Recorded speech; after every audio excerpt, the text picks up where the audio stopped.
નમસ્કાર મિત્રો, આજે હું વાત કરવા જઈ રહ્યો છું પ્રેમને કારણે સગાઈ તૂટી બનેલી ઘટના.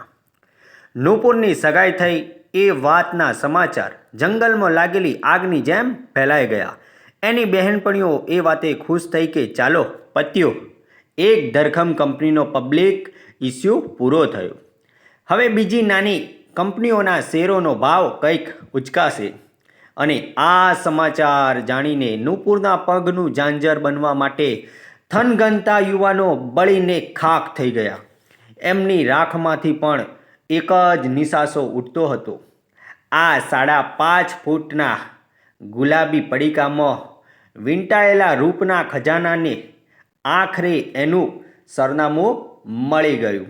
હવે આપણી જિંદગીના શબ્દકોશમાં જિંદગી નામના શબ્દકોશને ચાલુ રાખવાનો શો અર્થ? એસા, સીમા, ઝલક અને દિશા આ બધી સખીઓએ અભિનંદનનો અષાઢ વરસાવ્યો. મનન, રસેશ, હસીત અને આશીષે એમના પ્રેમનું 12મું ઉજવ્યું. છોકરીઓએ એમના હિસ્સાનું હસી લીધું અને છોકરાઓએ પોતપોતાના ભાગનું રડી લીધું. પણ એક વાતમાં બધા સમાન સાબિત થયા.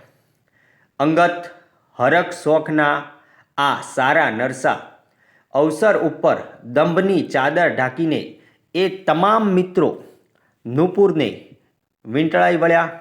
અભિનંદનના અભિષેકથી એને તરબતર કરી મૂકી. ભવ્ય પાર્ટીની પઠાણી ઉઘરાણી કરી. એમાં ઝલકને અચાનક નીલ યાદ આવી ગયો. નીલ અત્યારે હાજર હોત તો કેવી મજા પડત, પણ એ તો અત્યારે અમેરિકામાં હતો. નૂપુર, તારી સગાઈની જાણ તે નીલને કરી કે નહીં? ઝલકે પૂછ્યું. ના, હું ભૂલી જ ગઈ. નૂપુરે પ્રામાણિકતાપૂર્વક કબૂલાત કરી. પછી તરત જ ભૂલ સુધારવા માટે એણે મોબાઈલ ફોન ઉઠાવ્યો. નીલના મોબાઈલ નંબર ઉપર SMS રવાના કર્યો. આઈ એમ એંગેજડ. નિસીમ તારા કરતાંય વધુ હેન્ડસમ છે. મનન કરતાં પણ વધારે મનમોહક છે. રસેશ કરતાં વધુ રસિક અને હસીતથી વધારે હસમુખો છે. અને પૈસા? આપણા આખા ગ્રુપના તમામ છોકરાઓના પપ્પાઓ પાસે કુલ મળીને જેટલી સંપત્તિ નહીં હોય એટલા પૈસા નિસીમના પપ્પા પાસે છે. બસ એમ જ સમજી લે આ સગાઈ નૂપુર અને નિસીમની નથી, પણ ટીના મુનીમ અને અનિલ અંબાણીની છે. તારી પ્રતિક્રિયા ચોક્કસ જણાવજે. આપણું આખું ગ્રુપ એ જાણવા માટે મારી સાથે જ હાજર છે. બાવ નૂપુર. SMS યોગ્ય સરનામે પહોંચી ગયાનો ટહુકો પણ મોબાઈલમાં સંભળાયો. હવે નીલનું રિએક્શન જાણવા માટે સૌ બેતાબ હતા. 15 મિનિટમાં અમેરિકાના ન્યૂ જર્સીમાં બેઠેલા નીલનો SMS આવ્યો. સમાચાર મળ્યા. અનિલ અંબાણીને અભિનંદન અને ટીનાને શુભેચ્છા. ઇટ્સ ઓકે નીલ. નૂપુર ઝંખવાણી પડી ગઈ. નીલ એવો ને એવો જ રહ્યો. ન કોઈ જોશ, ન કોઈ ઉમળકો. સાવ આવી ટૂંકો ને ટચ મેસેજ. અને એ બોચિયો કહેવા શું માગતો હતો? મારા જેવી રૂપાળી યુવતીને શુભેચ્છા અને નિસીમ જેવા સદભાગી યુવાનને અભિનંદન. મતલબ કે મારે સુખી લગ્ન જીવન માટે મિત્રોની શુભેચ્છાની ગરજ છે, એમ જ ને? ઓહ શીટ. નીલ તો સાવ. નૂપુરે જીભના ટેરવા ઉપર આવેલા અપશબ્દો ગળા નીચે ઉતારી દીધા. પછી વાક્ય કરવા ખાતર પૂરું કર્યું. મને ખબર જ હતી કે his reaction will be so beep. Anyway let's us gate on with the celebration. Party ચાલુ થઈ. પૂરી પણ થઈ ગઈ. પણ નૂપુરના મનમાં કોઈ છાના ખૂણે નીલના ટૂંકા SMSના તણખાએ પ્રગટાવેલો દાહ હજુ ચાલુ રહ્યું. જો કે નુપુર જાણતી હતી કે નીલ હતો જેવો તદ્દન બેપરવાહ અને પૂરેપૂરો મોફાટ.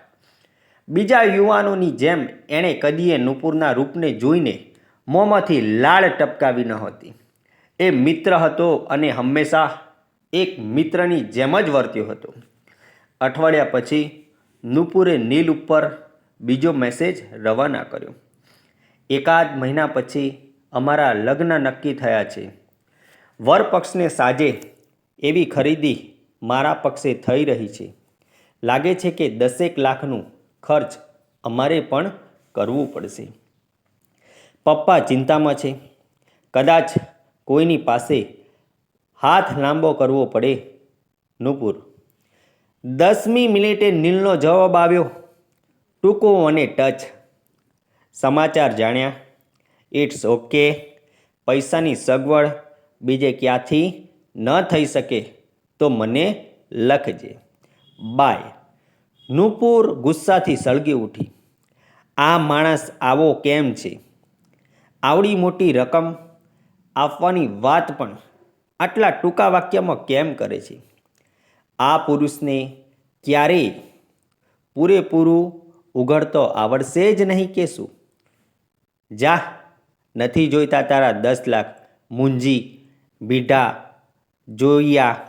લગ્નના અઠવાડિયા પહેલાં ફરી એકવાર મેસેજની આપ-લે. આ વખતે એસએમએસના અક્ષરોમાં થોડીક ચિંતા હતી, થોડું કંપન હતું, થોડીક ઉદાસી હતી. નુપુર લખતી હતી, બધું બરાબર હતું, પણ હમણાં હું અને નિસીમ મળ્યા. વાતમાં એનાથી બોલાઈ ગયું કે આ પહેલાં એની સગાઈ કોઈ બીજી છોકરી સાથે થઈ અને પછી તૂટી ગઈ હતી. મેં બહારથી તપાસ કરીને જાણ્યું કે નિસીમ ઉપર ગાંડપણના હુમલાનો આવે છે. મારે શું કરવું? સગાઈ ચાલુ રાખવી કે તોડી નાખવી? તરત જ જણાવજે. અડધા કલાક પછી જવાબ આવ્યો, આમાં મને જાજી ખબર ન પડી. જિંદગીમાં આવું તો ચાલ્યા જ કરતું હોય છે. It's okay. તને આ વાતની લગ્ન પછી જાણ થઈ હોત તો શું કરત? બાય, નીલ. નુપુરે કપાળ ફૂટ્યું. આ માણસ પાસેથી મિત્ર તરીકે કશી જ અપેક્ષા રાખવી વ્યર્થ હતી. આ જ બધી વાતો નુપુરે અહીંના મિત્ર વર્તુળમાં જણાવી તો સામેથી કેટલી બધી સલાહો, સહાનુભૂતિ અને સૂચનો મળ્યા હતા. અને આ નીલ તરફથી તમામ ઉપાધિઓનો એકમાત્ર ઉત્તર છે, ઇટ્સ ઓકે. બસ, આનાથી વિશેષ કશું જ નહીં. આવા માણસને તો કંઈ જાણ જ ન કરવી જોઈએ. અને છતાં પણ નુપુર નીલને તમામ ઘટનાઓની વિગતવાર જાણ કરતી રહી. માત્ર એને માટે જ એના તમામ મિત્રોને, તમામ બહેનપણીઓને એ પોતાની અંગત વેદના અને જાહેર ખુશી તાજા અખબારની જેમ વહેતી રહી. નીલ સાથેના એસએમએસનો વ્યવહાર પણ ચાલુ રહ્યો. નીલ, ગઈકાલે નિસમના મમ્મી પપ્પાને હું મળી. નિસમના પાગલપણા વિશે મેં સાંભળેલી અફવાઓ વિશે મેં એમને ખુલ્લા દિલથી પૂછી લીધું. એ લોકો ગભરાઈ ગયા. પછી મને સમજાવવા માંડ્યા, તે સાંભળ્યું એ સાચું છે, પણ ડરવાની જરૂર નથી. નિસીમની સારવાર ચાલુ છે. સાયકિયાટ્રિસ્ટનું કહેવું છે કે નુપુર જેવી સુંદર યુવતી સાથે લગ્ન કર્યા પછી મોટા ભાગે નિસમને સારું થઈ જવું જોઈએ. નીલ, મને સમજાતું નથી કે હું શું કરું. જવાબ આવી ગયો, આ સગાઈ એ તારો નિર્ણય છે. એ કરતાં પહેલાં તું મને પૂછી શકી હોત અને તો પણ હું તને 100 જવાબ આપી શક્યો હોત. આટલે દૂર બેઠા બેઠા છોકરા વિશે કશું જાણ્યા વગર હું તને શું કહી શકું? તું પુખ્ત છે. Wish you good luck. જિંદગી છે, ચાલ્યા કરે. It's okay. નૂપુરનું ચાલે તો એ જ મોબાઈલ ફોનનો એટલા જોરથી ઘા કરે કે છેક ન્યૂ જર્સીમાં બેઠેલા નીલનું માથું ફોડી નાખ્યું અને પછી ફોન ઉપર જણાવે કે ઇટ્સ ઓકે. 15 દિવસ પછી નૂપુરે આખરી મેસેજ મોકલ્યો, મેં સગાઈ તોડી નાખી છે. નિસમના ગાંડપણાનો મને 2 વાર પરચો મળી ગયો. એના કાકા પણ આવા જ ગાંડા હતા. એકવાર ગાંડપણના એટેક હેઠળ નિસીમના કાકાએ કાકીની હત્યા કરી નાખી. મારે જીવવું છે, મરી નથી જવું. પણ હવે બીજી મુશ્કેલી ઊભી થઈ છે. સમાજમાં અને મારી જ્ઞાતિમાં મારું નામ ખરાબ થઈ ગયું છે. બીજો સારો છોકરો મળતા તકલીફ પડશે. મમ્મી પપ્પા ડિપ્રેશનમાં છે. 10 લાખનું દેવું કર્યું અને હવે સંપૂર્ણ ખરીદી બેકાર પડી છે. મને આશા છે કે તું કંઈક માર્ગદર્શન જરૂર આપીશ. અહીંના આપણા બધા જ મિત્રો રૂબરૂ આવીને મારી દયા ખાઈ રહ્યા છે.